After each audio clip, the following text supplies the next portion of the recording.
সাফ কথা।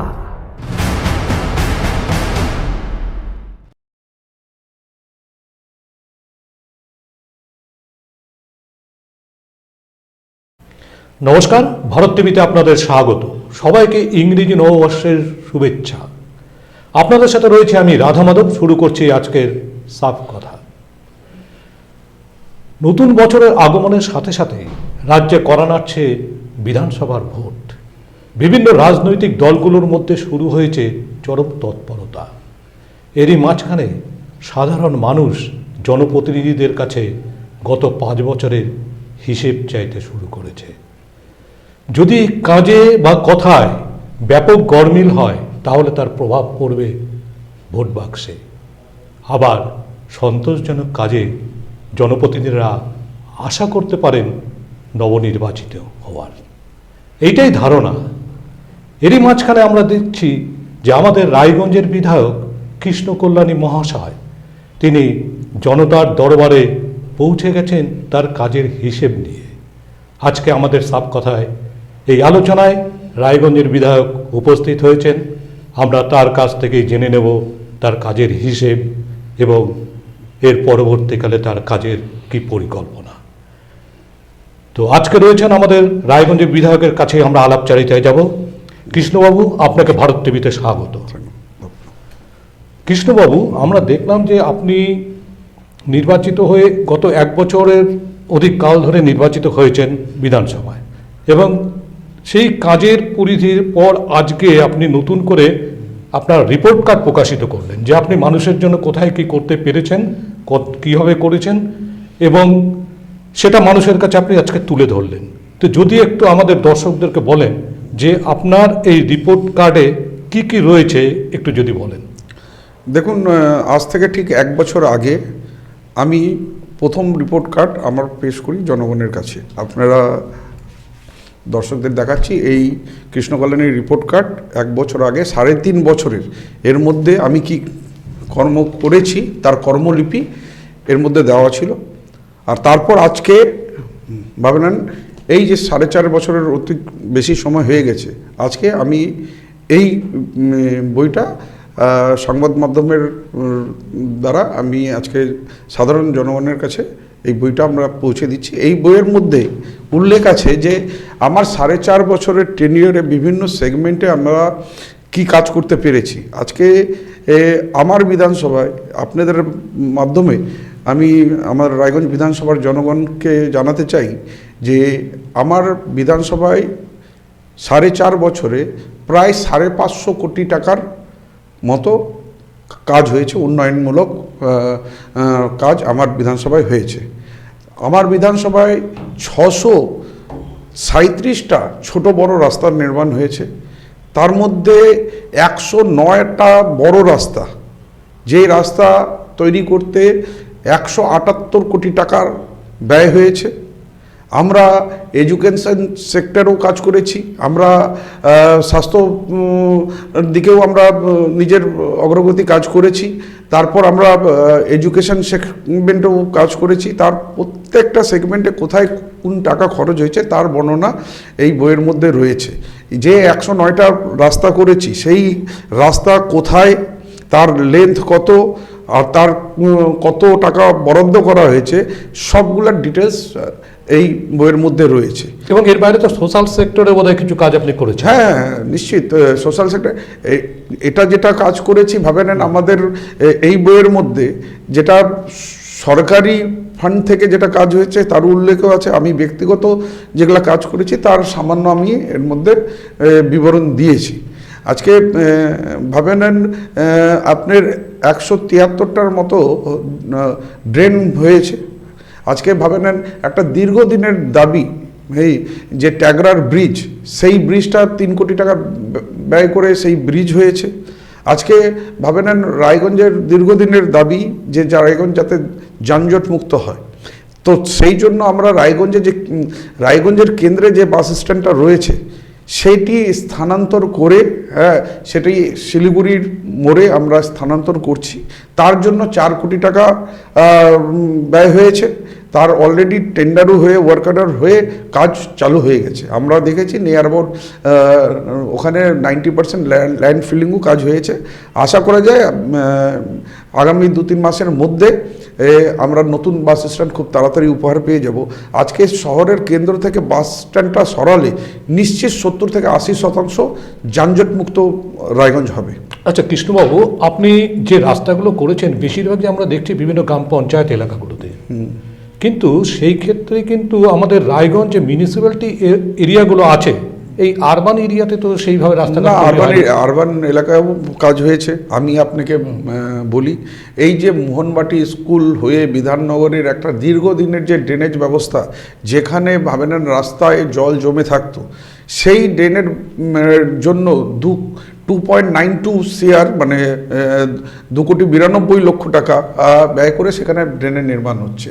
আমি এখন পর্যন্ত আরবান ডেভেলপমেন্ট থেকে সরাসরি রায়গঞ্জ মিউনিসিপ্যালিটিকে 7 কোটি টাকার উপর আমরা এনে দিয়েছি, আর তারপর এনবিডিটি থেকে 10 কোটি টাকার উপর এনে দিয়েছি। আর তার সাথে আজকে ভাবে নেন গ্যাসের পাইপলাইন বলুন, বাড়ি বাড়ি জল বলুন, আর অন্যান্য করে রায়গঞ্জ মিউনিসিপ্যালিটি আরবান এলাকায় 188 কোটি টাকার কাজ হয়েছে। তার কাজের বিবরণ এই বইয়ের মধ্যে রয়েছে। কিন্তু এত কিছু করবার পরে তো আমরা দেখছি রায়গঞ্জের কতগুলো ওয়ার্ড আছে, যেমন আপনি ধরুন 4 নম্বর ওয়ার্ড, 10 নম্বর ওয়ার্ড, 7 নম্বর ওয়ার্ড, এই সমস্ত ওয়ার্ডগুলোতে এখনও কিন্তু ওয়াটার লগিং হচ্ছে। এবং আপনিও এর আগে আমরা দেখেছিলাম, আপনি রায়গঞ্জে একটা মাস্টার প্ল্যান তৈরি করবার জন্য আপনি এনবিডিডি ডিপার্টমেন্টে গিয়েছিলেন গত বছর, এবং আমাদেরকে বলেছিলেন আপনি যে এনবিডিডিকে উদ্যোগ নিচ্ছেন, কিন্তু এখনো পর্যন্ত তো সেই কাজ কিছু শুরু হলো না। এটা কি পর্যায়ে আছে? না দেখুন, আমি একটা বলছি, রায়গঞ্জ মিউনিসিপ্যালিটি একটা স্বতন্ত্র সংস্থা, ঠিক আছে। আজকে রায়গঞ্জ মিউনিসিপ্যালিটিকে আমি সহযোগিতা করেছি, বিভিন্ন মন্ত্রণালয় থেকে টাকা এনে দিয়েছি, কিন্তু বাকি কাজ রায়গঞ্জ মিউনিসিপ্যালিটিকে নিজেদেরকে তাদেরকে করে নিতে হবে। তাদের এর জন্য যেটা রায়গঞ্জে আপনি যেটা বললেন মাস্টার প্ল্যান, আমি নিশ্চিত রায়গঞ্জে যাতে মাস্টার প্ল্যান হোক, তার জন্য অলরেডি আমি আরবান ডিপার্টমেন্টে চিঠি দিয়েছি, আর তারা রায়গঞ্জ মিউনিসিপ্যালিটির সাথে করেসপন্ডেন্স করছে। এখন রায়গঞ্জ মিউনিসিপ্যালিটির সাথে কি করেসপন্ডেন্স হয়েছে আর কতখানি তারা এগিয়েছে, এই কথাটা হয়তো রায়গঞ্জ মিউনিসিপ্যালিটির বোর্ড অফ অ্যাডমিনিস্ট্রেটররা যিনি আছেন তিনি বলতে পারবেন। তবে আমার তরফ থেকে যেটা প্রয়াস করা সেটার মধ্যে আমি ত্রুটি রাখিনি। আর যখনই আমার কাছ থেকে তারা হেল্প চেয়েছে, আমি তাদেরকে সহযোগিতার হাত বাড়িয়ে দিয়েছি। আজকে রায়গঞ্জেও কিছু সমস্যা রয়েছে, আমরাও দেখেছি। এই যে নোংরা আবর্জনা যেগুলো রয়েছে সেটা সমস্যা করেছে। আমি সেই সমস্যা মেটানোর জন্য আমি নিরন্তর প্রয়াস করছি। আমি চেষ্টা করছি রায়গঞ্জ যাতে আগামী দিনে তাহলে নোংরা মুক্ত হোক, একটা সুন্দর রায়গঞ্জ গড়ে উঠুক। তার জন্য দেখুন, শুধু একা কৃষ্ণ কল্যাণীর প্রয়াস করলে হবে না, রায়গঞ্জের আপামর জনগণকেও একটু সচেতন হতে হবে। আজকে বিভিন্ন রাস্তাঘাটের মাঝখানে কোনার মধ্যে যেখানে ডাস্টবিন রয়েছে, আজকে তারা যদি নোংরা ডাস্টবিনে না ফেলে আজকে যদি নালা নর্মদায় যদি ফেলে, তাহলে কি হবে, সেখানে নালা নর্মদা ওখানে জাম হয়ে যাচ্ছে, জল ঠিক করে পাস হতে পারছে না। তাহলে মানুষকে তো জনসচেতনতা করার জন্য এই চেতনার দায়িত্ব তো মিউনিসিপ্যালিটির আছে, যে মিউনিসিপ্যালিটি মানুষকে কিভাবে সজাগ করবে, কিভাবে এগুলো বিষয়ে ক্যাম্পেনিং করবে, সেগুলো তো এটা করা উচিত। আজকে দেখুন, আমিও ভাবে নেন এসআইআর নিয়ে আমি 4 নম্বর ওয়ার্ডে আমি নিজে ভাবে নেন ওয়ার্ড পরিক্রমা করেছিলাম। আর ওয়ার্ড পরিক্রমা করতে গিয়ে আমি যে হিসাবে দেখলাম যে 4 নম্বর ওয়ার্ডে নোংরা আবর্জনা জমে আছে, আমি নিজের বক্তব্য রাখার আগে আমি সাধারণ জনগণের কাছে আমি দুঃখ প্রকাশ করলাম যে এমনটা অবস্থায় সাধারণ জনগণ কষ্টের সহিত তারা বসবাস করতেছেন। তো আমি খেদ প্রকাশ করে আর তাদেরকে প্রতিশ্রুতি দিয়েছি যে এই 4 নম্বর ওয়ার্ডে আগামী দিনে সাফাইয়ের দায়িত্ব আমি কৃষ্ণ কল্যাণী নিজের ঘাড়ে নিচ্ছি। তো আমি যেটা 4 দিনের মধ্যে বলেছিলাম যে 4 দিনের মধ্যে আপনার 4 নম্বর ওয়ার্ড নোংরা আবর্জনা মুক্ত হবে, আমি কিন্তু সেটা 4 দিন না 3 দিনও লাগেনি, 2 দিনের মধ্যেই আমি কিন্তু 4 নম্বর ওয়ার্ডের সাফাই মানে সম্পূর্ণ করি। আর তারপর 4 নম্বর ওয়ার্ডে এখনও ভাবে নেন লেবার টেবার যারা আছে সেখানে আমি নিয়োগ করেছি, তারা প্রতিনিয়ত পরিষ্কার করছে। এখন দেখুন, মাঝে মধ্যে আমরা দেখতেছি রায়গঞ্জ মিউনিসিপ্যালিটিতে সাফাই কর্মীরা ধর্মঘট করে দিচ্ছে। তাদের যেটা আছে, তারা সময় মতো ভাবে নেন বেতন পাচ্ছেন না, সময় মতো অনেক রিটায়ার্ড যারা আছে পেনশন পাচ্ছেন না, এই ধরনের অনেক কিছু ব্যাপার রয়েছে। তো আগামী দিনে যাতে রায়গঞ্জ মিউনিসিপ্যালিটি ভালোভাবে চলে, হ্যাঁ, তার জন্য আমার কাছে যদি বোর্ড অফ অ্যাডমিনিস্ট্রেটর যদি কোনো পরামর্শ চান কীভাবে চলবে, আমি তাদেরকে পরামর্শ দেওয়ার জন্য আমি প্রস্তুত আছি। হ্যাঁ, কেননা আজকে দেখুন কৃষ্ণবাবু, একটা বিষয় যে রায়গঞ্জ মিউনিসিপ্যালিটির কিছুদিন আগে আমরা মানে সেটা বছরে একবার নয়, কিন্তু বছরে 4বার 5বার দেখা যাচ্ছে যে রাস্তাঘাট ভরে যাচ্ছে, মানুষ যেতে পারছে না, এবং বিধায়ক হিসেবে আপনাকে নিজেকে এসে সেই 4 নম্বর ওয়ার্ডে দাঁড়িয়ে থেকে আবর্জনা পরিষ্কার করতে দেখলো মানুষ। এই অবস্থাটা হবে কেন? আমরা চাচ্ছি যে এটা থেকে কি কোনো পার্মানেন্ট সলিউশন নাই?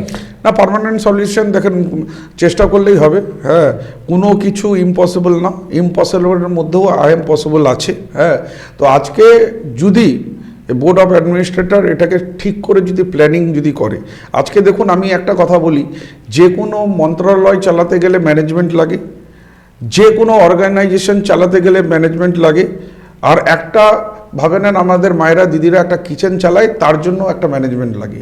কারণ একটা কিচেনের মধ্যে আপনি কোন জিনিস কতটা পরিমাণে রাখবেন আর আপনার কাছে কত টাকা আয় আছে সেই হিসাবে আপনি ব্যয় করবেন, তার ব্যাপারে হ্যাঁ ক্লিয়ার লাগে।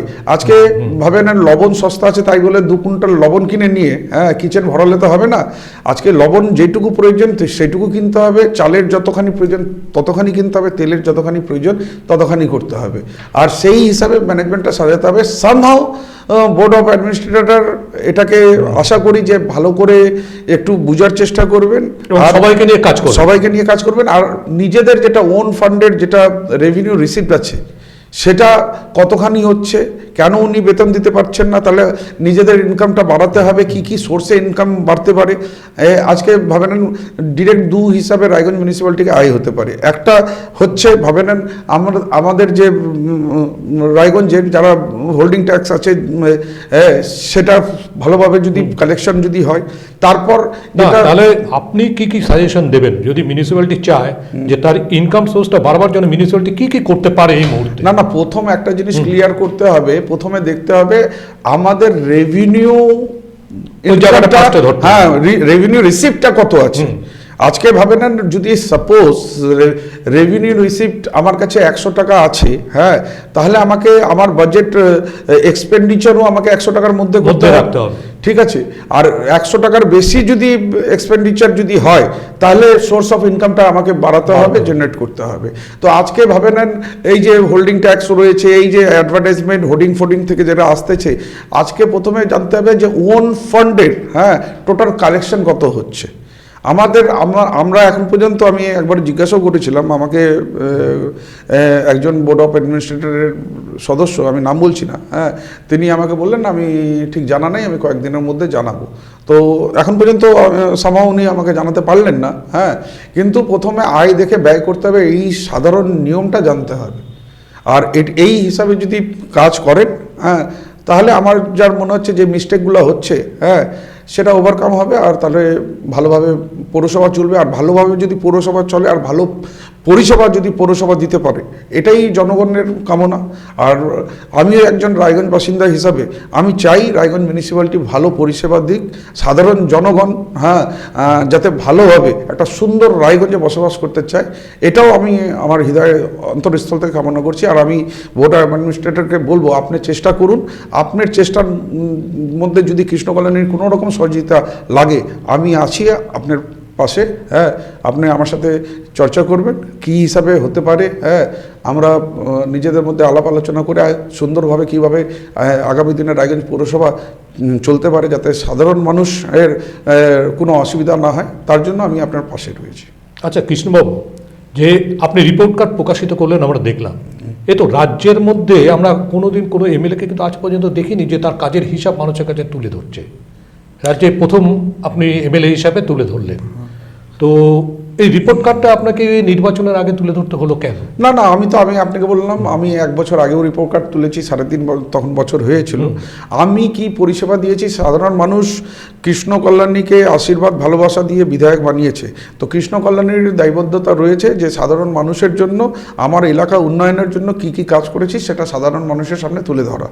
তো সেটারই একটা আজকে আমি তুলে ধরছি, এটা নির্বাচন বলে না। আমি 4.5 বছরের নির্বাচন মানে আমার পিরিয়ড হয়ে গেছে, এখন নির্বাচন নিশ্চিত আসবে, কিন্তু আমি যে কাজ করেছি সেই কাজগুলো করেছি বলে তো বইয়ে আমি লিখতে পারছি, আর সেই জন্য আমি ভাবে নেন আপনাদের কাছে তুলে ধরতে পারছি। আর যারা কাজ করেন না, ভাবে নেন আপনার সাংসদের খবর নিন। আমি আপনাকে তথ্য দিয়ে জানাচ্ছি, এর আগের যিনি সাংসদ ছিলেন দেবশ্রী চৌধুরী, তিনি ডেভেলপমেন্টের জন্য 25 কোটি টাকা পেয়েছিলেন। 1 বছরে 5 কোটি এমপিরা পায়, সেই হিসাবে 25 কোটি টাকা পেয়েছেন, কিন্তু উনি কাজ করতে পেরেছেন 12 কোটি 27 লক্ষ টাকার। আপনারা ওয়েবসাইটে চেক করে নিলে আপনারা পেয়ে যাবেন। আর এখনকার যিনি সাংসদ আছেন কার্তিক চন্দ্র পাল, তিনি এখন পর্যন্ত 9 কোটি 80 লক্ষ টাকা ওনার অ্যালটমেন্ট হয়েছে, আর এখন পর্যন্ত 1 টাকারও উনি ওয়ার্ক অর্ডার ইস্যু করতে পারেননি। রায়গঞ্জকে যানজট থেকে মুক্ত করবার জন্য আপনি উদ্যোগ নিলেন যে রায়গঞ্জের বাস স্ট্যান্ডকে স্থানান্তরিত করা হবে শিলিগুড়ি করে, এবং কাজ শুরু হয়েছে আমরা দেখলাম। আচ্ছা, কিন্তু বাস স্ট্যান্ড স্থানান্তরিত হওয়ার পরেও রায়গঞ্জে কিন্তু যানজট সেভাবে কমবে না, হয়তো কিছুটা কমবে, কিন্তু তার জন্য রায়গঞ্জে কিন্তু একটা ফ্লাইওভার বা আন্ডারপাস খুবই দরকার রেল লাইনের উপর। তো এই বিষয় নিয়ে আপনিও বলেছেন যে আপনি সহযোগিতা করবেন, এর আগে আমাদেরকে পেশকে বারবার বলেছেন, কিন্তু এখনো পর্যন্ত ওই ফ্লাইওভারের কোনো কাজ বা আন্ডারপাসের কাজ হচ্ছে না কেন রায়গঞ্জে? না, এখন কেন হচ্ছে না তার জবাব সাংসদ দিতে পারবেন, কেননা আজকে যে রেল রয়েছে সেটা হচ্ছে কেন্দ্র সরকারের। কিন্তু সাংসদ বলছে যে আমাদের ডিস্ট্রিক্ট অ্যাডমিনিস্ট্রেশন থেকে কোনো রকম এনওসি দেওয়া হচ্ছে না, কোনো রকম এনওসি দেওয়া হচ্ছে না। আমি তো রায়গঞ্জের বিধায়ক আছি, আমাকে তো আজ পর্যন্ত জানাননি কীরকম সহযোগিতা লাগবে। উনি আমাকে চিঠি করে জানান, আমি পূর্ণ সহযোগিতা করব। আমি চাই রায়গঞ্জবাসী যাতে সুন্দরভাবে ভালোভাবে তারা থাকতে পারে, তাদের যাতে কোনো অসুবিধা না হয়। মানে সেই ব্যাপারে তার মধ্যে সহযোগিতা করতে, তার মধ্যে যানজটটাও আছে। উন্নয়নের জন্য কৃষ্ণ কল্যাণী আমি সহযোগিতা করতে চাই, আর আগামী দিনে আমার সহযোগিতা চাইলে পরে আমি নির্দ্বিধায় সহযোগিতা করার জন্য প্রস্তুত আছি। কিন্তু এর আগেও তো আমাদের এমপি তিনি 1 কোটি টাকা দিতে চেয়েছিলেন ডেভেলপমেন্টের জন্য এবং রায়গঞ্জ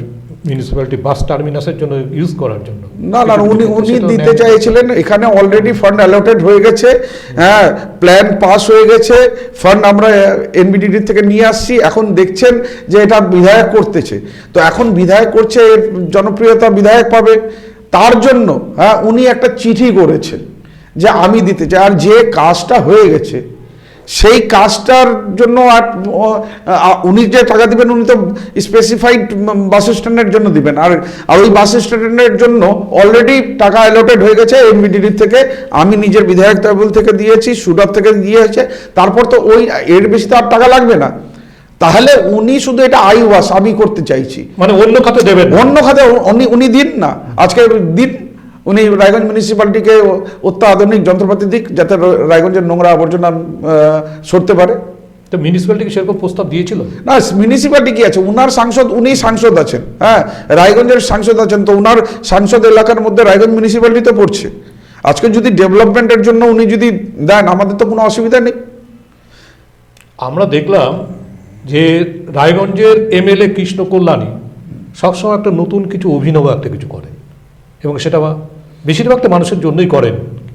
এবার এসআইআর যখন শুরু হলো, হিয়ারিং, এবং হিয়ারিং পর্বে যখন বিভিন্ন গ্রামগঞ্জ থেকে মানুষ আসছে, আমরা দেখলাম একটা অভিনব উদ্যোগ নিয়ে আপনি এগিয়ে গেলেন তাদেরকে দুপুরের মিল সরবরাহ করতে। তো এই উদ্যোগগুলো আপনি কিভাবে পান? না, আমি দেখি, আমি প্রথমে নিজেকে একটা জনগণ হিসাবে চিন্তা করি, যে আমি আজকে ভাবে নেন যেখানে জনগণ নিজেরা যে পরিস্থিতির মধ্যে আছে, ওনাদের মতো যদি আমিও যদি পরিস্থিতির মধ্যে থাকি, তাহলে আমাকে কি সার্ভিস পেলে পরে ভাবে নেন আমরা সন্তুষ্ট হব। তো আজকে আমি বিভিন্ন গ্রাম পঞ্চায়েত থেকে বিডিও অফিসে এসআইআর স্কুটনির জন্য আসছেন, ওখানে অনেক লম্বা লাইনের মধ্যে আছেন, 3 ঘন্টা 4 ঘন্টা লাইন দিতে হচ্ছে, আর ওখানে আশেপাশে কোনো খাবারের কোনো স্টল কিংবা দোকানদারি তেমন নেই। তো আপনারা যেমন জানেন, আমি প্রায় 1450 দিন হয়ে গেল আমাদের অন্নপূর্ণা ভান্ডারা, যেটা মোবাইল রুটির সবজির আমরা পরিবেশন করে আসতেছি, সেই মনে হলো যে এখানে যদি এই জায়গায় যদি আমার রুটির ভ্যান যতদিন স্কুটনি চলছে সেখানে যদি থাকে তাহলে সাধারণ মানুষের যেটা কষ্ট আছে, হ্যাঁ, সেটা খানিকটা আমি মেটাতে পারবো। সেই জন্যই আমি ওখানে লাগিয়েছি অন্নপূর্ণা ভাণ্ডার, আর ওখান থেকে লোক পরিষেবা নিচ্ছে। আচ্ছা, এবারে আমরা এসআইআর ব্যাপারে একটু যাবো কৃষ্ণবাবু। সেটা হচ্ছে যে যখন এসআইআর শুরু হলো এবং প্রথম খসড়া প্রকাশিত হলো, তখন আমরা দেখলাম যে তৃণমূলের পক্ষ থেকে একটা ঘোষণা করা হলো যে এসআইআর-এর খসড়া তালিকা সঠিক হয়েছে, এরকম একটা পক্ষে আছে। কিন্তু আজকে আমাদের মুখ্যমন্ত্রী বলেছেন যে আগামীকাল তিনি সুপ্রিম কোর্টে যাবেন এসআইআর নিয়ে, অর্থাৎ এই যে মানুষের এত মৃত্যু হচ্ছে, এত হচ্ছে, এই যে সুপ্রিম কোর্টে যেতে হচ্ছে, তাহলে কি তৃণমূলের ক্ষেত্রে কি কোনো জায়গায় ব্যাকফুট হচ্ছে? যে তৃণমূল ব্যাকফুট না, আপনারা দেখুন এসআইআর নিয়ে মানে অ্যামেন্ডমেন্ট ডে বাই ডে নতুন নতুন আসতেছে। প্রথমে এই রুলস ছিল, তারপর রুলস বেড়ে নিয়ে না এই রুলস হচ্ছে। তো আজকে কোন রুলসটাকে ফলো করব সেটাই আমরা বুঝতে পারছি না, কারণ রুলসটা ডে বাই ডে চেঞ্জ হয়ে যাচ্ছে। প্রথমে নাম্বার স্পিকার্স আলাদা দেখাচ্ছিল, এখন নাম্বার স্পিকার্স আলাদা দেখাচ্ছে। তো সামহাও কোথাও মিসম্যাচ আছে, আর এই মিসম্যাচটা আমরা মেনে নেব কেন?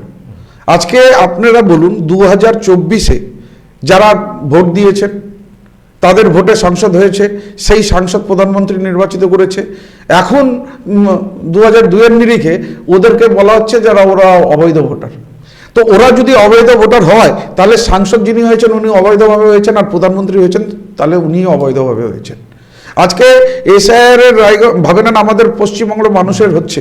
আজকে যে এসআইআর নিয়ম চালু করেছেন, হ্যাঁ, আমি ওই প্রধানমন্ত্রীর কি এসআইআর হয়েছে? উনি কি বৈধ? আজকে গৃহমন্ত্রীর কি এসআইআর হয়েছে? উনি কি বৈধ? আজকে ওনারাই যদি বৈধ না থাকে তাহলে আইনটাও বৈধ না। এবং আগে উচিত ছিল ওনাদেরকে প্রধানমন্ত্রী, গৃহমন্ত্রী এগুলা পদ থেকে ইস্তফা দিয়ে, কারণ ওনারা অবৈধ ভোট থেকে যদি অবৈধভাবে প্রধানমন্ত্রী হন, আর তারপর কে বৈধ কে অবৈধ এটা ওনাদের দেখাটা ঠিক নয়। আবার আমরা দেখলাম যে এই খসড়া তালিকা থেকে আপনাদের ঘাটালের যে এমপি দেব, তার নাম বাদ চলে গিয়েছে, তার নাম নেই, অথচ তিনি এমপি। তো এগুলা ষড়যন্ত্র ছাড়া আর কি বলুন? এগুলা তো ষড়যন্ত্র ছাড়া আর কিছু নাই।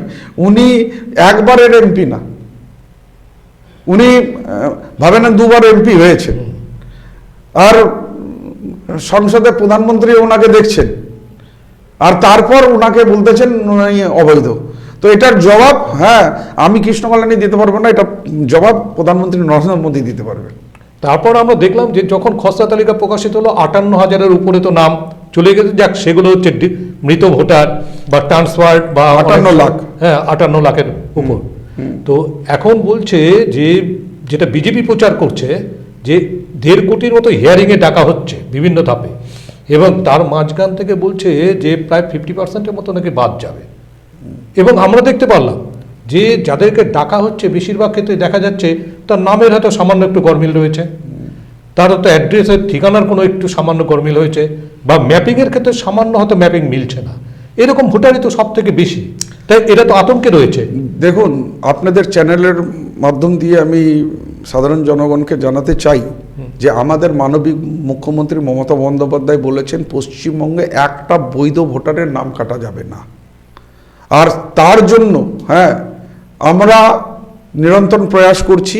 আজকে আমাদের মানবিক মুখ্যমন্ত্রী আজ থেকে 6 মাস আগে নেতাজি ইন্ডোর স্টেডিয়ামে আমাদের ডেকে বুঝিয়ে দিয়েছিলেন যে বিজেপির একটা ষড়যন্ত্র করছে, তারা এসআইআর আনতে চাইছে, আর কি হিসাবে নাম কাটতে পারে। তো সেই জন্য আমরা আমাদের প্রত্যেকটা বিধানসভায় একটা করে ওয়ার রুম আমরা খুলেছিলাম, আর খুলে নিয়ে আমরা মনিটরিং করছি যাতে একটা বৈধ ভোটের যাতে নাম না কাটে। আজকে ইনুমারেশন ফর্ম, আজকে সাধারণ জনগণ বিজেপির কোনো নেতাকে বিশ্বাস করছে না, তো সাধারণ জনগণ তৃণমূলকে বিশ্বাস করছে। তৃণমূল এর যে BLA-2 আছে তাদের সাথে সম্পর্ক সেদে তাদেরকে ফর্মটা ফিল আপ তারাই করে দিচ্ছে, স্কুটনি করছে, দেখে নিচ্ছে।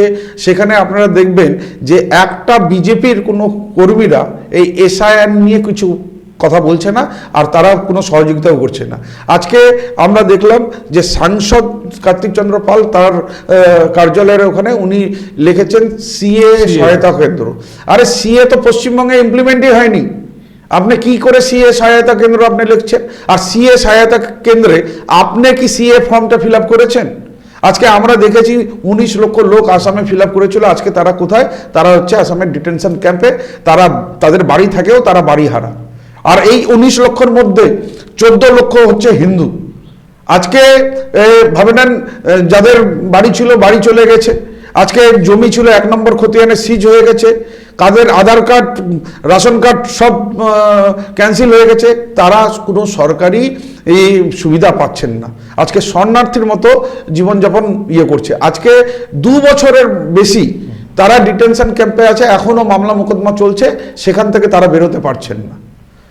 তাহলে আজকে সাধারণ মানুষকে কথা তারা চিন্তা করছেন না, ওনারা শুধু ভোটের রাজনীতি করতে পারে। আজকে আপনারা দেখলেন বিহারে, মানে ইলেকশনের সময় ভোট না পেরোতে পেরোতে এসআইআর চালু করলেন, কেউ এসআইআর সম্বন্ধে বুঝতে বুঝতেই বিহারের নির্বাচন হয়ে গেল, আর 76 লক্ষ সাধারণ মানুষের নাম কেটে গেল। আর সেটা ষড়যন্ত্র করে তারপর তারা সরকার প্রতিষ্ঠিত করে। আমরা এখন যাব একটু বিরতিতে, ফিরে আসছি বিরতির পর।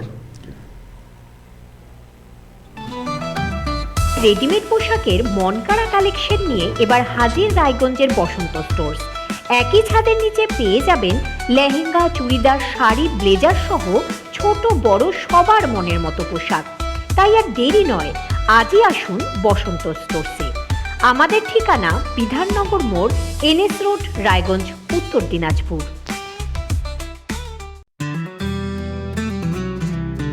গ্রসারি থেকে কসমেটিক্স,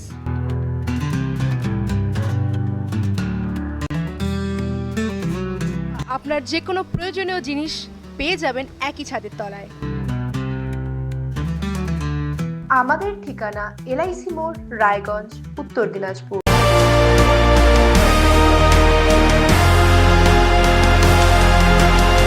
সাফ কথা। ফিরে এলাম বিরতির পর। কৃষ্ণবাবু, যে আমরা যেটা আলোচনা করছিলাম যে মতুয়াদের ভোটাধিকার নিয়ে, যখন এসআইআর চালু হলো তখন তো তৃণমূলের পক্ষ থেকে প্রচার করা হচ্ছিল বিভিন্ন জায়গাতে যে সিএএ ফর্ম ফিল আপ করবেন না, আপনাকে এনআরসিতে নিয়ে যাবে এবং ডিটেনশন ক্যাম্পে ঢোকার চেষ্টা করছে, এরকম একটা প্রচার তৃণমূল করেছিল। এবং আজকে দেখলাম আমাদের বিরোধী দলনেতা, এবং এর মাঝখানে আমরা বলে নেই যে বিজেপি আবার সিএএ ফর্ম ফিল আপ করাচ্ছিল বিভিন্ন মতুয়াদের। আজকে বিরোধী দলনেতা তিনি বলছেন যে 70,000-এর মতো সিএএ, 70 লক্ষের মতো সিএএ ফর্ম ফিল আপ করা হয়েছে এবং তার মধ্য থেকে 7,000-কে বলছে যে অলরেডি সিটিজেনশিপ দেওয়া হয়ে গেছে। এবং এই সমস্ত ভোটাররা যারা সিএতে ফর্ম ফিল আপ করবেন তারা সবাই মতুয়ারা ভোটাধিকার পাবেন এবং এনরোলমেন্টে নাম উঠে যাবে। এবং তিনি বলছেন যে যে সমস্ত মতুয়ারা বাদ যাচ্ছেন তারা সিএ ফর্ম ফিল আপ করেননি তৃণমূলের জন্য। তাহলে মতুয়াদের যে খেলাটা তাহলে কি ঘুরে যাচ্ছে? যে আগে যেটা বলছিল যে বিজেপি সিএএ ফর্ম করে তাদেরকে ভোটাধিকার দিচ্ছে না, কিন্তু এখন তো সেটা তৃণমূলের দিকে চলে যাবে যারা ভোটাধিকার পাবে না। আমি প্রথম প্রশ্ন বিরোধী দলনেতাকে করতে চাই। আজকে উনি বললেন যে 70 লক্ষ সিএ ফর্ম ফিল আপ করেছে। তো আমি জানতে চাই, শুভেন্দু অধিকারী নিজের ফর্মটা ফিল আপ করেছেন তো? সেটা উনি একটু জানালে ভালো হয়। আর দ্বিতীয় কথা, আমি আপনাকে বলছিলাম, যেটা বললাম, 19 লক্ষ লোক আসামে সিএ ফর্ম ফিল আপ করেছিল, আজকের দিনে তারা ডিটেনশন ক্যাম্পে আছে। তো তার মধ্যে তো 14 লক্ষ হিন্দু আছে। তাহলে 2 বছর থেকে তারা কেন ডিটেনশন ক্যাম্প থেকে বেরোতে পারছে না? কেন তারা নাগরিকত্ব কেন নাগরিকত্ব পাচ্ছেন না? আর তারপর উনি বলতেছেন, ওনারই পরিসংখ্যান, যে 70 লক্ষর মধ্যে 10%। তো এই যে উনি 10% মানতেছেন, আর 10%-এর মধ্যে কত পার্সেন্ট জল মেশানো সেটা উনি বলতে পারবেন। তো আমি আপনাকে তথ্য দিই যে এখন পর্যন্ত সিএ ফর্ম ফিল আপ করে মাত্র 26 জন নাগরিকতা পেয়েছেন, বাকিরা কেউ নাগরিকতা পাননি। আমি নাম্বারটা বলে দিলাম 26, আর উনি প্রমাণ করুক যে 70,000 লোক, হ্যাঁ, যে সিএ ফর্ম ফিল আপ করে তার মধ্যে থেকে 7,000 জন নাগরিকতা পেয়েছেন, এটা যদি উনি প্রমাণ করতে পারেন, আমি রাজনীতি ছেড়ে দেব। না, কিন্তু আফটার অল আমরা দেখতে পেলাম যে মতুয়া যারা ভোটার আছে তারা কিন্তু বিপাকে রয়েছে, সেটা তৃণমূল হোক বিজেপি হোক। কিন্তু এই মানুষগুলো তারা যদি সঠিকভাবে নাগরিকত্ব না পায় তারা তো ভোটার আজকে যেগুলা মথুয়া প্রবল এলাকায় আছে সেখানকার বিজেপির বিধায়করাই এই এসআইআর আর সিএ নিয়ে বগাবত করছে। তারাই বলছে যে বিজেপি যদি এটা না সরালো তাহলে আগামী দিনে বিজেপিকে তারা মানে বিজেপির এই নির্দেশিকা মানবে না, আর আগামী দিনে মথুয়া সমাজ বিজেপি থেকে সরে আসবে, তাতে বিজেপি একটাও সিট জিততে পারবে না, এটা তাদের বিধায়কগণ বলতেছে। তো সেই জন্য আমি আপনাকে বলতেছি, এখন যারা দীর্ঘদিন ধরে ভাবে নেন আমাদের দেশে আসেন, যাদের ভোট নিয়ে আপনারা কেউ এমএলএ হয়েছেন, কেউ এমপি হয়েছেন, কেউ প্রধানমন্ত্রী হয়েছেন, হঠাৎ করে তাদের এই নামগুলো বাদ দেওয়ার কোন দরকার ছিল? আজকে আমরা এর আগে 2002 যখন এসআইআর হয়েছিল সেই প্রক্রিয়াটা পূর্ণ করতে 3 বছর লেগেছিল। আজকে এমন কি তাড়াহুড়ো হলো যে 3 মাসের মধ্যে এই প্রক্রিয়াটা করতে হবে? যে কাজ করতে সময় লাগে, আজকে আপনারা দেখলেন এই কাজের প্রেসারে কতজন বিএলও আত্মহত্যা করলো। আজকে তার দায়বদ্ধতা কে নেবে? আজকে 40 জনের উপরে লোকের মৃত্যু হয়েছে, এখন তার দায়বদ্ধতা কি বিজেপি নেবে? নিয়েছে। আজকে এই যে 40 জনের পরিবার, তাদের হয়তো কোনো মায়ের ছেলে শূন্য হলো, কারো স্বামী শূন্য হলো। আজকে শুধু ষড়যন্ত্র করে ভোটের রাজনীতি করছে। সাধারণ মানুষ গাড্ডায় যাক, মারা যাক, এদের বিন্দুমাত্র তাদের জন্য কোনো সমবেদনা নেই। এর মাঝখানে আমরা একটা জিনিস দেখতে পেলাম, সেটা হচ্ছে ধরে নিলাম মতুয়ারা সিএএ করে চলে যাবে, কিন্তু মতুয়ার বাইরে যারা মতুয়া সম্প্রদায় নয় এমন অনেক বাংলাদেশ থেকে হিন্দুরা এসেছে এখানে, এবং আসার পরে এসেছে তারা 25-30 বছর হয়ে গিয়েছে, তাদের হয়তো কোনো স্কুলের সার্টিফিকেট সেভাবে নেই, কারণ পড়াশোনায় তারা সেভাবে যায়নি পড়াশোনার দিকে, বিভিন্ন কাজে তারা লিপ্ত ছিলেন, এবং তাদের বাবা মারও সঠিক ডকুমেন্ট তারা খুঁজে বের করতে পারছেন না তাদের অ্যাবসেন্সে। এই সমস্ত যে লোক, এটাও তো একটা অনেক ধরনের মানুষ আছেন যারা তাদের সঠিক তথ্য দিতে পারছেন না, এবং রাজ্য সরকারের কোনো তথ্য তো গ্রহণই করছে না। এই বিষয়টা আমি একটা কথা বলি, আমার বিধানসভায় কমলাবাড়ি যেটা চত্বর আছে আপনারা জানেন, ওখানে অনেক বেশি মতুয়া সম্প্রদায়ের লোকেরা রয়েছে। একটা কমলাবাড়ির ছত্রপুর গ্রামের কথা বলি আমি, সেখানে যারা বাংলাদেশ থেকে এসেছিলেন, তারা হয়তো সেখানে দীর্ঘদিন সরকারি জায়গায় তারা বসবাস করছেন, তারপর তাদের রেশন কার্ড হয়েছে, ভোটার কার্ড হয়েছে, আর তারপর হয়তো আধার কার্ড হয়েছে, আর তাদের কিন্তু নিজস্ব বাড়ি ছিল না। আমি কৃষ্ণগল্লা নিয়ে আপনাকে উনাদের প্রত্যেকটা ওখানে 250টার উপর বাড়ি ছিল, তাদের আমি পাট্টা করে দিয়েছি। সরকারিভাবে তারা বাড়ি পেয়েছে, আর সরকারিভাবে যারা আবাস পেয়েছে তাদের নাম এসআইআরে কাটতে পারবে না। তো আমাদের নিরন্তর প্রয়াস, আমরা দেখতেছি কি কি রিলেটেড ডকুমেন্টস আছে, অনেকগুলো অ্যামেন্ডমেন্ট হয়ে অনেক ছিল। প্রথমে হচ্ছিল বাবা পক্ষের হবে, তারপর মামা পক্ষেরও এখন সার্টিফিকেটগুলো প্রমাণপত্র এখন ভ্যালিড হচ্ছে। তো আমরা সর্বস্তরে যে কোনো, উনি সরকারি পরিষেবা পাচ্ছেন, দীর্ঘদিন ধরে আছেন, সেই ধরনের ডকুমেন্টস দিয়ে যাতে একটা বৈধ ভোটের নাম যাতে না কাটা যায়, আমরা নিরন্তর প্রয়াস চালাচ্ছি। আমি একটা আপনাদেরকে কথা বলি, আমার বিধানসভার মধ্যে ভাবে নেন 2,09,000 ভোটার আছে। এই এসআইআর মানে স্কুটনির মধ্যে ভাবে নেন যারা শিফটেড ভোটার, মৃত ভোটার, আর কিংবা স্কুটনির আন্ডারে রয়েছেন, তেমন সেটা হচ্ছে 19,000 সামথিং। তার মধ্যে 1700 হচ্ছে মাইনরিটি, আর 17,000-এর বেশি হচ্ছে হিন্দু। আচ্ছা, তাহলে আজকে হিন্দুরা কোথায় সুরক্ষিত? এরা দেখুন হিন্দুদের মধ্যেও ডিভাইডেশন লাগাচ্ছে, কখনো মতুয়া, কখনো রাজবংশী, কখনো আদিবাসী, কখনো বাংলাভাষী, কখনো হিন্দিভাষী। আজকে বিজেপি পরিচালিত রাজ্যগুলায় কেন বাঙালিদের উপর অত্যাচার করা হচ্ছে? কেন বাংলা কথায় বললে পরে তাদের উপর অত্যাচার হচ্ছে? আজকে যারা বাংলার সংস্কৃতিকে বুঝে না, যারা বাংলার মনীষীদের কে অপমান করে, তাদের কোনো অধিকার নাই পশ্চিমবঙ্গের রাজনীতিতে তারা নামার। তো আমি এইটুকুই বলবো আপনাদের মাধ্যম দিয়ে, যারা পশ্চিমবাংলার কালচার জানে না, যারা মনীষীদের অপমান করে, যারা নিজের স্বার্থের জন্য ভোট ব্যাংক বাড়ানোর জন্য দাঙ্গা লাগাতে পারে, এই ধরনের দাঙ্গাবাজ দলকে প্রত্যাখ্যান করা উচিত, বহিষ্কার করা উচিত। এখানে ধর্মের আধারে না, কর্মের আধারে আমি জনগণকে বলবো আপনারা বিচার করুন। কেননা এরা কোনো কর্ম করে না, আর কর্ম তো কি, এরা ধর্মও করে না ঠিক করে। আজকে যে হিন্দুত্বর কথা ওনারা বলছেন, আজকে বলুন তো কোন পশ্চিমবঙ্গে কোন ভব্য মন্দিরের নির্মাণ করেছে বিজেপি? বিজেপি পারেনি, আমরা বলতেছি, আমাদের মা মাটি মানুষের সরকার করেছে। দীঘাতে জগন্নাথ ধাম করে দিয়েছে, তারাপীঠে মন্দির সংস্কার করে ভব্য মন্দির বানিয়েছে, আজকে দক্ষিণেশ্বরে স্কাই ওয়াক করে দিয়েছে, আর মায়াপুরে জমি দিয়েছে, সেখানে এশিয়ার সব থেকে বৃহৎ রাধা গোবিন্দর মন্দির হতে চলেছে। না, এই যে মন্দিরগুলো তৈরি হচ্ছে, যেটা রাজ্য সরকার উদ্যোগ নিয়ে তৈরি করছে, যেরকম মহাকাল মন্দির আপনি বললেন, জগন্নাথ ধাম এবং দুর্গাঙ্গন, হ্যাঁ, এই সব কিছু নিয়ে গিয়ে তাহলে এবার মানে সংখ্যালঘু ভোটের পাশাপাশি হিন্দু ভোটের দিকে কি এবার তৃণমূল ঝুঁকেছে? না না, সংখ্যালঘু আজকে দেখুন, এরা ভোটের জন্য যে কাউকে গলায় মিলিয়ে নিতে পারে, ইয়ে করে নিতে। আজকে ভাবে না, শুভেন্দু অধিকারী আর হুমায়ুন কবিরের মধ্যে পার্থক্য নেই তো। আজকে শুভেন্দু অধিকারী তো বলছে যে হুমায়ুনের জন্য মুসলিম ভোট এদিকে যাবে, এটা মানে তার মানে তোমরা চোরে চোরে মাস্তাতো ভাই আছো সেই জায়গায়, তাহলে তোমাদের নিশ্চিত তোমাদের মধ্যে আপোষ রয়েছে। আজকে হিন্দু, আমাদের পশ্চিমবঙ্গে হিন্দুদের ভুল বোঝানোর চেষ্টা করছে। আজকে ভাবে নেন মুসলিম ভোট যাতে একদিকে চলে যায় আর হিন্দু ভোট যাতে আরেক দিকে চলে যায়, এই কাস্ট বিভাজন নিয়ে রাজনীতি তারা করতে চাইছে। তাহলে হুমায়ুন কবিরের আজকে বড়কলমে তারা বিজেপির লোক, আজকে দুইজনই এক।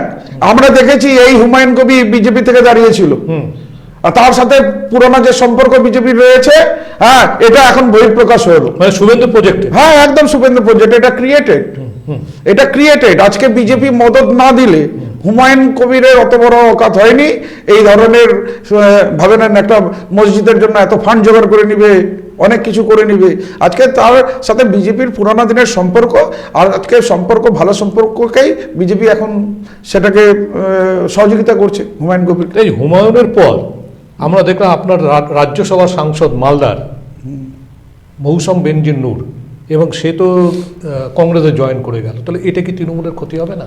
দেখুন, আজকে যারা আমাদের দল ছেড়ে যাবে, হ্যাঁ, নিশ্চিত আমাদের সেটা ক্ষতি হবেই নিশ্চিত, কিন্তু সেই ক্ষতিটাকে আমাদেরকে রিপেয়ার করে নিতে হবে। আজকে উনি কেন বা আসলেন, কেন বা আবার ফিরে চলে গেলেন, হ্যাঁ, তার জবাব উনি দিতে পারবেন। হ্যাঁ, তবে এইটুকু আছে যে আমাদেরকে মালদায় আরও বেশি সাংগঠনিক দিক থেকে আমাদের দলকে আরও বেশি শক্তিশালী করতে হবে, আমাদের আরও বেশি কর্মসূচি গ্রহণ করতে হবে। সাধারণ মানুষকে একটাই কথা বলতে হবে যে বিজেপির বিকল্প পশ্চিমবঙ্গে কংগ্রেস না, বিজেপির বিকল্প পশ্চিমবঙ্গে হচ্ছে তৃণমূল কংগ্রেস। সেই জন্য কংগ্রেসকে আজকে যে বিধানসভায় কংগ্রেসের একটা বিধায়ক নেই, সিপিএম এর একটা বিধায়ক নেই, আজকে ভাবে নেন শাসক দলে তৃণমূল কংগ্রেস আছে, তা তো আজকে তৃণমূল কংগ্রেস বাদে, হ্যাঁ, আমি বলতেছি বিকল্প পশ্চিমবঙ্গে কিছু নেই। না, রায়গঞ্জের পাশে হচ্ছে মালদা জেলা, এবং সেখানে যে মৌসুম বেনজির, যেটা গনি খানের একটা মিথ, এবং সেখানে তৃণমূলকে একটা ধাক্কা খেয়ে গেল, বলতে গেলে একটা ধাক্কা খেলো তৃণমূল, এবং সেই প্রভাবটাকে আপনার রায়গঞ্জ বিধানসভা শুনেন, তেমন কোনো ধাক্কা হবে না। আজকে আমি যেটাই বলছি, বিজেপিকে সরানোর একটাই বিকল্প হচ্ছে তৃণমূল কংগ্রেস।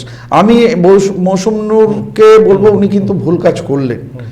আজকে তৃণমূল কংগ্রেস এই 2026 বিধানসভায়, আজকে আমি বলে গেলাম, আপনারা মিলিয়ে নেবেন, যত সংখ্যক এখন বিধায়ক আছে তার থেকে বেশি সংখ্যক বিধায়ক নিয়ে চতুর্থবারের জন্য তৃণমূল সরকার গঠন হবে, আর চতুর্থবারের জন্য আমাদের মাননীয় মুখ্যমন্ত্রী মমতা বন্দ্যোপাধ্যায় আবার মুখ্যমন্ত্রী হবে। না, এই যে শুধু মৌসম বেনজির নূর নয়, এবার হুমায়ুন কবির, এই যে দুজন যে মুসলিম সম্প্রদায়ের মানুষ, এবং তারা যে তৃণমূল থেকে বেরিয়ে গেল, এর প্রভাব রায়গঞ্জের যে সংখ্যালঘু সম্প্রদায় আছে, এই দুটো প্রভাবকে সামলাবেন কি করে? না না না, আজকে আপনি বলতেছেন তৃণমূল থেকে বেরিয়ে গেল, তার উনাদের মতো অনেক আবার তৃণমূলে যোগদানও করেছে। আচ্ছা, ওনাদের মতো যত বেরিয়ে গেছে, আজকে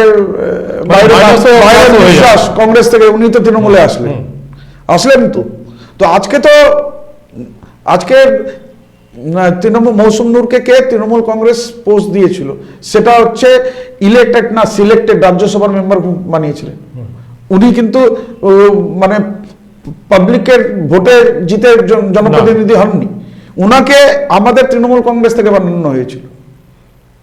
তো এর আগে তো উনি কংগ্রেসে দাঁড়িয়েছিলেন, হেরেছিলেন, হেরে যাওয়ার পরে ওনাকে এখানে নিয়ে আসা হয়েছে। তো আজ যাই আছে, এখন আপনাকে এইটুকু বলবো যে যারা ভাবে নেন সাম্প্রদায়িকতার রাজনীতি করে না, হ্যাঁ, যারা চায় ডেভেলপমেন্টের রাজনীতি হোক, তারা কোনোদিনই তৃণমূল ছাড়া কংগ্রেসকে ভোট দেবে না। না, একটা আমাদের বিভিন্ন রাজনৈতিক মহলের মধ্যে একটা আলোচনা ঘুরে বেড়াচ্ছে, সেটা হচ্ছে ইটাহার অ্যাসেম্বলি নিয়ে। এবং ইটাহারে যে এই যে মালদা মুর্শিদাবাদ এই যে কিছুটা চেঞ্জ হলো, চেঞ্জ হওয়ার পরে তার একটা প্রভাব কিন্তু ইটাহারে পড়েছে বলে জানা যাচ্ছে। এবং সম্প্রতি আপনাদের বিগত দিনের যে তৃণমূলের জেলা প্রেসিডেন্ট তিনিও কংগ্রেসে জয়েন করেছে, সেখানে ইটাহারে কি এইটাকে মেরামত করবার জন্য কি অভিষেক বন্দ্যোপাধ্যায়কে আপনারা আনছেন? না না, অভিষেক বন্দ্যোপাধ্যায় আমাদের দলের সেনাপতি, উনি সব জায়গায় যাবেন আর দলকে আপনি শক্তিশালী আছেন, হ্যাঁ, শক্তিশালী বানাবেন। আজকে দেখুন অভিষেক ব্যানার্জি, হ্যাঁ, আমাদের দলের সেকেন্ড কমান্ড, ঠিক আছে, আর উনার মানে আমাদের 294টা বিধানসভায় উনার প্রয়োজন আছে। উনি মানে যেটা কমিটমেন্ট করেন সেটা অক্ষরে অক্ষরে পালন করেন। আমরা আলিপুরদুয়ারেও আমরা দেখলাম কয়জন লিডার সাহস রাখে যে আপনারা প্রশ্ন করুন, আমি জবাব দিব। প্রশ্ন তো আর অভিষেক ব্যানার্জি লিখে দিচ্ছে না, আম জনতা প্রশ্ন করছে, তার জবাব অভিষেক ব্যানার্জি করছে। কোথাও যদি আমাদের দ্বারা ভুল হয়ে থাকে, সরকারের দ্বারা ভুল হয়ে থাকে, সেটাও উনি মেনে নিচ্ছেন। আগামী দিনে সেটা কি করে উনি করবেন সেই উপায়টাও তিনি বলে দিচ্ছেন। মানে আপনি বলছেন যে অভিষেক বন্দ্যোপাধ্যায় আসবার পর আবার নতুন করে ঘুরে দাঁড়াবে? নিশ্চিত। আজকে শুনুন, আপনি যার মৌসুমীর হুমায়ুন কবিরের কথা বললেন, তাদের কোনো রকম তুলনা মমতা ব্যানার্জি আর অভিষেক ব্যানার্জির সাথে হয় কি? কোনোদিন হবে না। এখন ভাবে নেন মমতা ব্যানার্জি অভিষেক ব্যানার্জি মিলে 100 আছে, তো ওরা 5 নম্বরে নাই, তাদের সাথে আমি আর কি তুলনা করব? আপনাকে নতুনভাবে এই 4টা বিধানসভা কেন্দ্রের কোঅর্ডিনেটর বানানো হয়েছে রাজ্য থেকে। এবং আমরা দেখতে পাচ্ছি যে বিশেষ করে যেরকম কালিয়াগঞ্জ তো আপনাদের অনেকটা ব্যাকফুটে আছে। রায়গঞ্জ ব্যাকফুট না হলেও কিছুটা হয়তো সাংগঠনিক দুর্বলতা কিছু কিছু জায়গাতে রায়গঞ্জেরও সাংগঠনিক দুর্বলতা কিছুটা আছে। হেমতাবাদে কিন্তু দুর্বলতাটা প্রচণ্ড। এবং এই সব কিছু আপনি সামলাবেন কি করে? না, একদম দেখুন, এখন দলের যেটা নির্দেশ থাকবে সেই কর্মসূচিটা অক্ষরে অক্ষরে পালন করব। আর সাধারণ মানুষকে আমাদের যে ভাবে নেন উন্নয়নের পাঁচালী, যেটা আমাদের মামাটি মানুষের সরকার বিগত 3 টার্মে যা কাজ করেছে সেটা মানুষের কাছে তুলে ধরা, আমাদের মানবিক মুখ্যমন্ত্রীর বার্তা মানুষের কাছে পৌঁছে দেওয়া, আমাদের সরকারের কি কি উপলব্ধি আছে, কি কি প্রকল্প আছে যেটা সাধারণ মানুষ পাচ্ছে আর সরাসরি উপকৃত হচ্ছে। তো সেই জিনিসগুলো, হ্যাঁ, জনগণের কাছে যাব। আর জনগণ, আজকে আমি একটা জিনিস বলি, আজকে যারা জনগণ আছেন তাদের ট্যাক্সের টাকাতে একটা সরকার চলছে, হ্যাঁ, তাদের ট্যাক্সের টাকায় সরকারি কর্মীরা বেতন পাচ্ছে, আর তাদের ট্যাক্সের টাকায় বিভিন্ন উন্নয়নমূলক প্রকল্প হচ্ছে।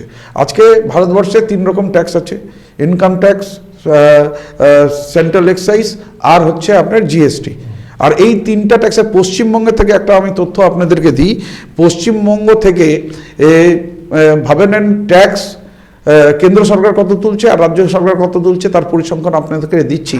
পশ্চিমবঙ্গ থেকে কেন্দ্র সরকার ট্যাক্স তুলছে 83%, আর রাজ্য সরকার ট্যাক্স তুলছে মাত্র 17%। কেননা ইনকাম ট্যাক্স ডাইরেক্ট কেন্দ্র সরকার নিয়ে চলে যাচ্ছে, সেন্ট্রাল এক্সাইজ ডাইরেক্ট কেন্দ্র সরকার নিয়ে চলে যাচ্ছে, যেটা জিএসটি আছে তার 50% রাজ্য সরকার পাচ্ছে, আর 50% ভাবে নেন কেন্দ্র সরকার তুলে নিচ্ছেন। তো আজকে সেই স্ট্রাকচারাল যদি আমরা করি, তাতে দেখা যায় 83% কেন্দ্র সরকার তুলছে আর 17% রাজ্য সরকার তুলছে। আর রাজ্য সরকার 17% ট্যাক্স তুলে 74টা প্রকল্প সাধারণ মানুষকে জন্ম থেকে মৃত্যু পর্যন্ত দিচ্ছে, যেটাতে সাধারণ মানুষ সরাসরি উপকৃত হচ্ছে।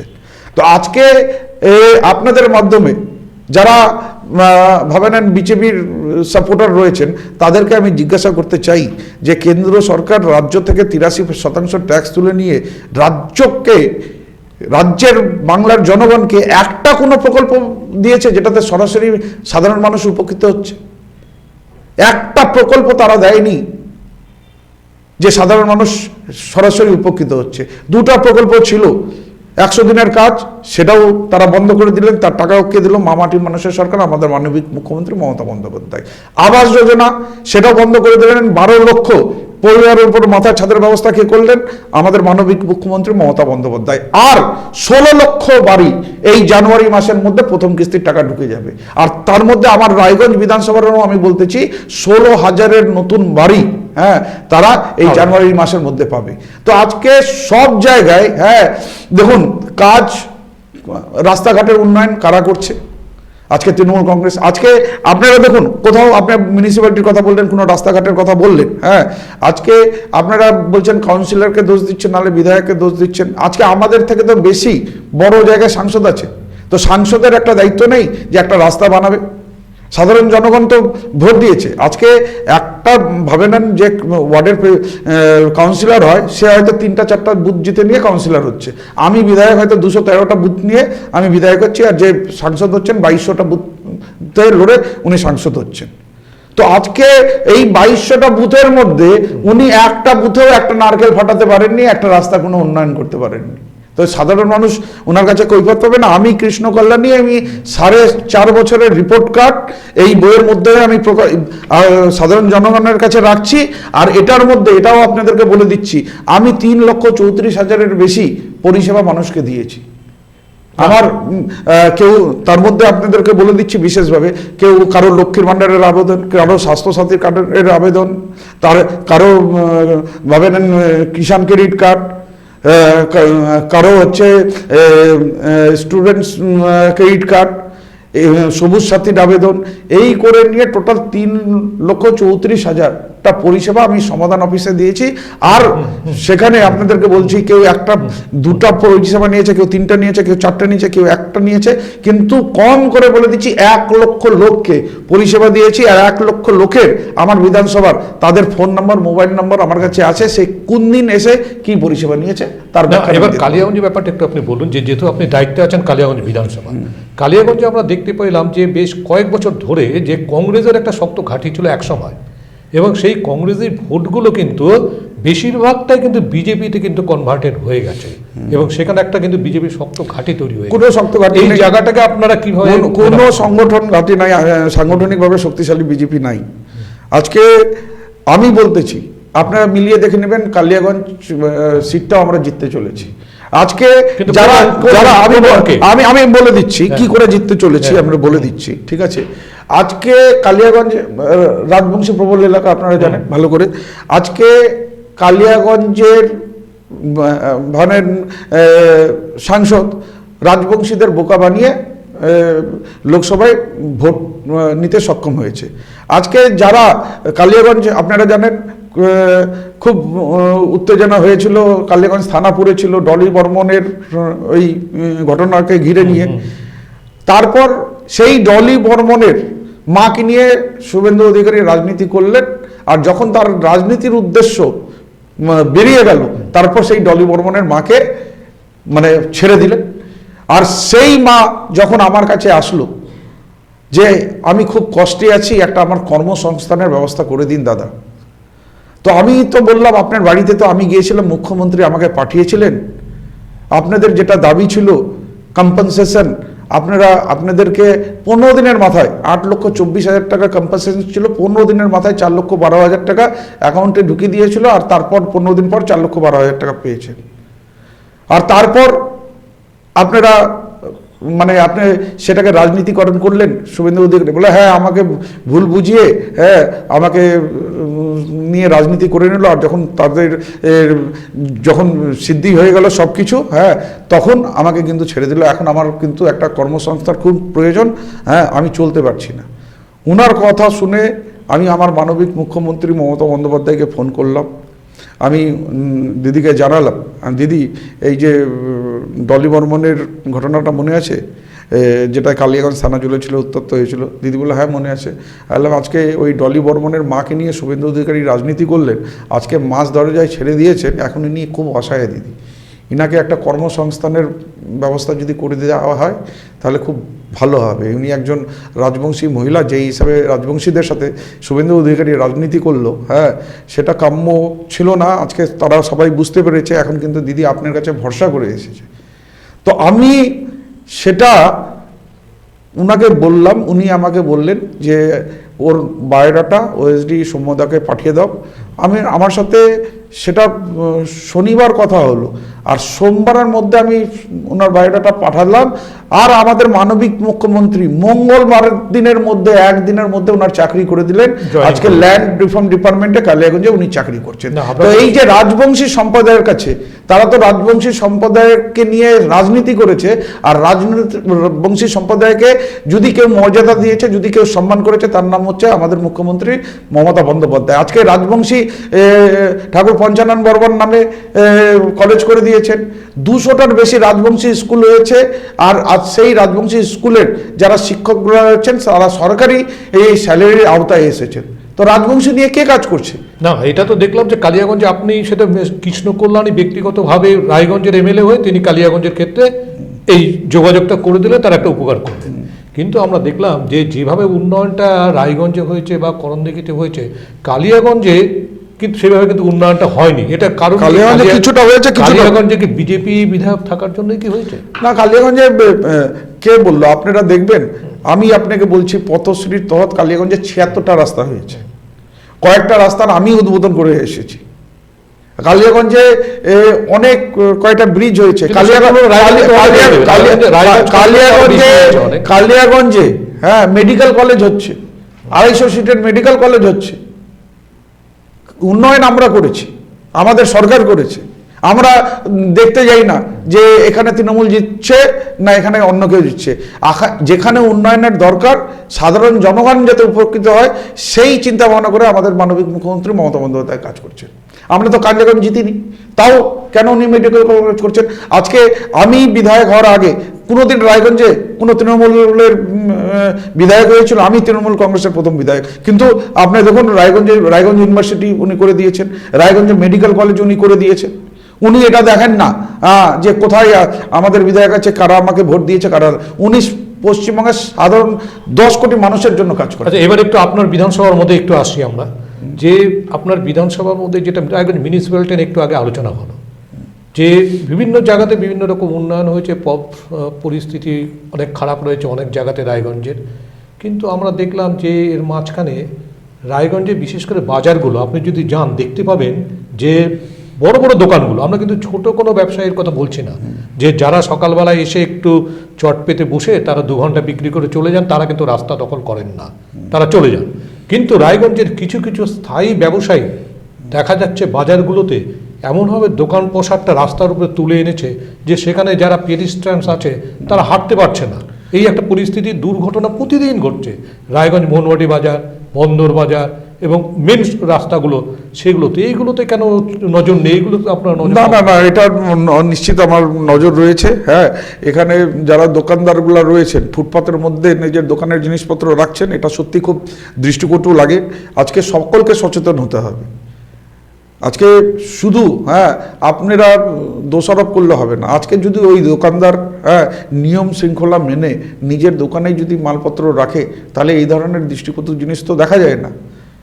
কোথাও না কোথাও মানুষকে সচেতন হতে হবে, মানুষকে আওয়াজ উঠাতে হবে, কেন ফুটপাতে রাখছো? আজকে শুধু আওয়াজ, আজকে আমরা জনপ্রতিনিধি আছি, আমাদেরই শুধু আওয়াজ উঠবে, জনগণের আওয়াজ উঠবে, সাধারণ মানুষকে এগিয়ে আসা উচিত। সবাই সাধারণ মানুষকে এগিয়ে আসা উচিত। আর এই ধরনের দৃষ্টিকটু জিনিসগুলা যাতে না ঘটে, আমি আপনাদের চ্যানেলের মাধ্যমে আমাদের দোকানদার ভাই বোনদের, দাদাদের আমি বলবো যে আপনারা আপনাদের জিনিসপত্র আপনাদের দোকানের মধ্যে রাখুন, ফুটপাতকে ফুটপাতের মতো থাকতে দিন। আরেকটা জিনিস আমরা দেখছি যে দেখা যাচ্ছে যে বিভিন্ন বাজারে যে ক্রেতারা যখন জিনিসপত্র কিনতে হচ্ছে, বিশেষ করে যেগুলো গ্রসারি শপ আছে, তাদের যে মেজারিং যে মেশিনটা, সেই মেজারিং মেশিনটা এমনভাবে রাখা হচ্ছে সেটা কিন্তু দৃশ্যের মধ্যে আসছে না। আমাকে কতখানি গুডস দিচ্ছে আমি কিন্তু না দেখেই অনেক ক্ষেত্রে, আপনি যে দোকানে যাবেন, এগুলো যে ডিপার্টমেন্ট আছে তারা কিন্তু এগুলো কিন্তু রেট করছে না। কনজিউমার অ্যাফেয়ার্স থেকে এগুলো হয়, এগুলো দেখাও হয়, চেকিংও করা হয়। যেগুলা ভাবে নেন মেজারের যন্ত্রপাতি রয়েছে সেগুলা নিয়মিত সেগুলাকে ওখানে দেখা হচ্ছে, তার মাপ পরিমাণ ঠিক আছে কি না, সেটা কনজিউমার অ্যাফেয়ার্স থেকে নিশ্চিত দেখেন।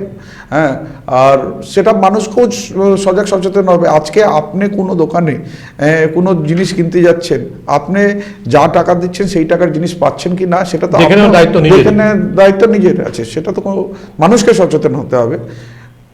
আর আরেকটা যেটা ঘটনা, যে আমরা একটা আইন শৃঙ্খলা নিয়ে একটা বিভিন্ন রকমভাবে কথা বলি, যে মাঝখানে একটা আলোচনা হচ্ছিল যে আমাদের রায়গঞ্জ শহর যে খুন সন্ত্রাস সেগুলো অনেক বন্ধ হয়ে গিয়েছিল মাঝখানে, এবং একটা ভালো পরিবেশ তৈরি হয়েছিল।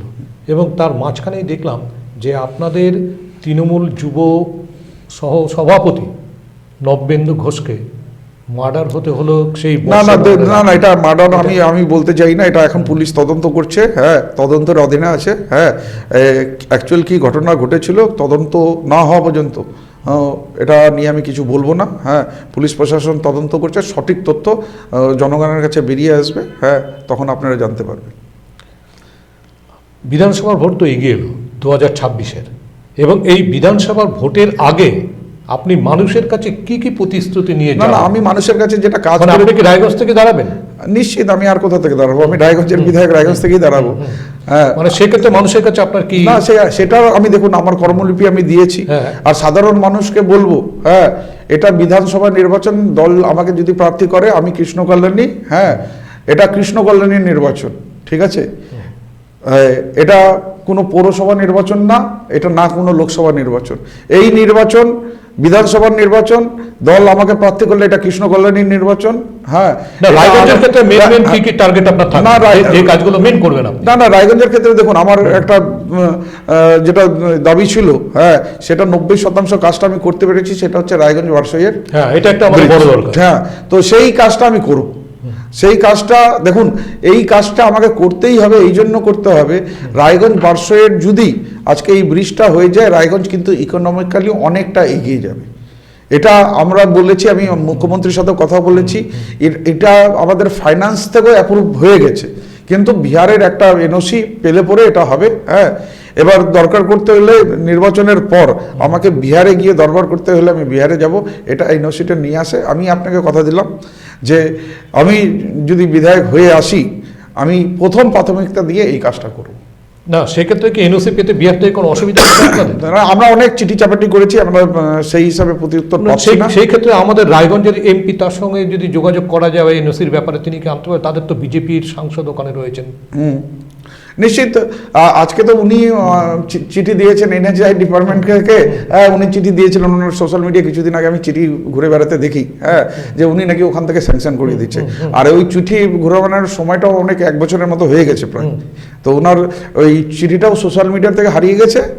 আর দেখুন, কারো যদি কোনো কাজ করার মানসিকতা থাকে না, তাকে বলা যায়। মানে যাদের কোনো কাজ করার মানসিকতা নাই, সে জানে না যে কি করে ভাবেন প্রজেকশন করে কি করে ফান্ড অ্যালার্ট করতে হয়, আর কি করে স্কিম জমা দিয়ে আর সেখানে টেন্ডার করে ওয়ার্ক অর্ডার ইস্যু করে কাজটা করাতে হয়। মানে আমরা রায়গঞ্জবাসীরা চাই সবসময় যে উন্নয়নের স্বার্থে আমাদের এমএলএ এবং এমপি, সে যে দলেই থাকুক, এক হয়ে কাজ করুন। নিশ্চিত, আমি বলছি তো, আমি একটা চিঠি করেছি, আমি আপনাদের মাধ্যমে দিয়ে বলছি, এমপি ওই জায়গায় আমাকে সহযোগিতা করুক।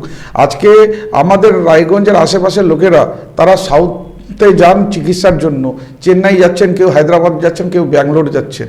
আজকে আমি এই 3টি সাউথগামী ট্রেনের চালু করার জন্য আমি ডিআরএমকে চিঠি দিয়েছি, আমি ডিএমকেও দিয়েছি, ডিএমও আমার চিঠিটা ডিআরএমকে ফরওয়ার্ড করেছেন।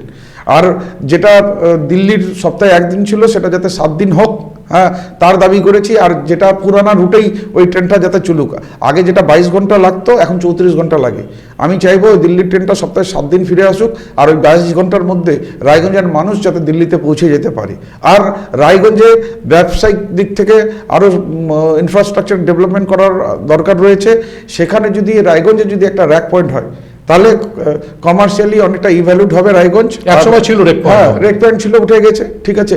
এখন যদি হয়, এটা যদি আমরা চালু করতে পারি, আজকাল না আপনারা জানেন যে রেল কেন্দ্র সরকারের অধীনে আছে, তাহলে সাংসদ এই কাজটা করুন।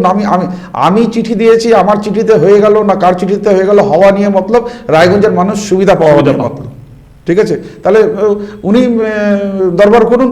উনি তো, আমি বিভিন্ন সোশ্যাল মিডিয়ায় দেখি এই মন্ত্রীর সাথে ছবি, ওই মন্ত্রীর সাথে ছবি। আরে ছবি তুললে হবে না, রায়গঞ্জবাসীর জন্য কাজ করতে হবে।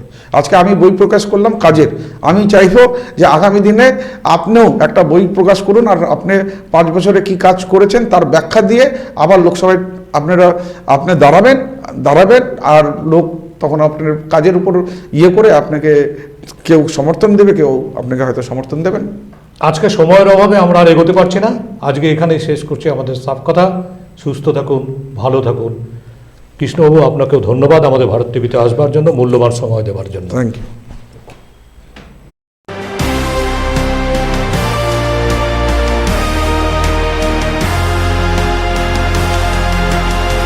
সাফ কথা।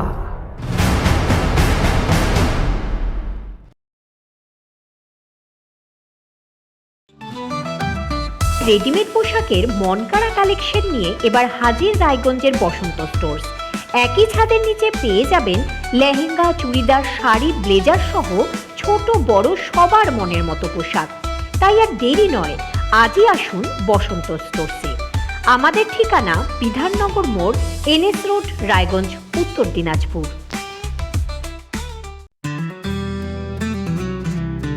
গ্রসারি থেকে কসমেটিক্স,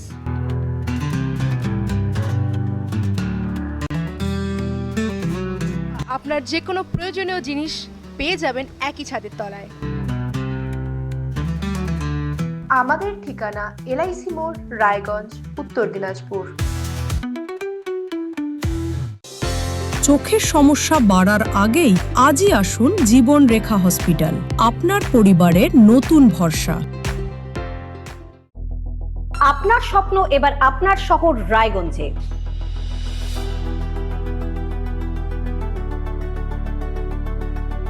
এবারে শক্তিশালী পালসার N160 আপনাদের স্বপ্ন পূরণের জন্য প্রস্তুত।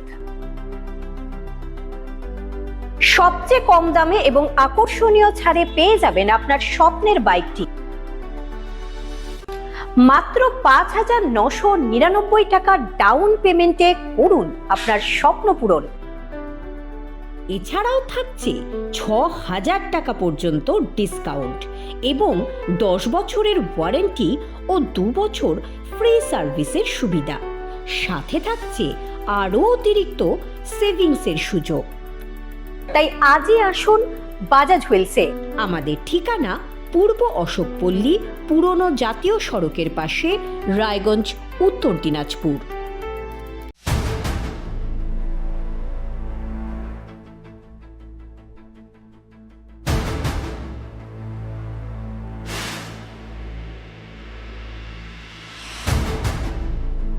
এখন আর চার দেওয়ালের ভেতরে নয়,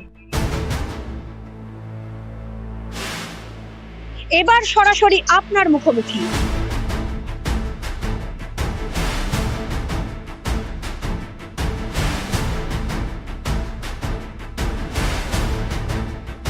এবার আপনার আমার সমস্যার হবে চিরুনি তল্লাশি।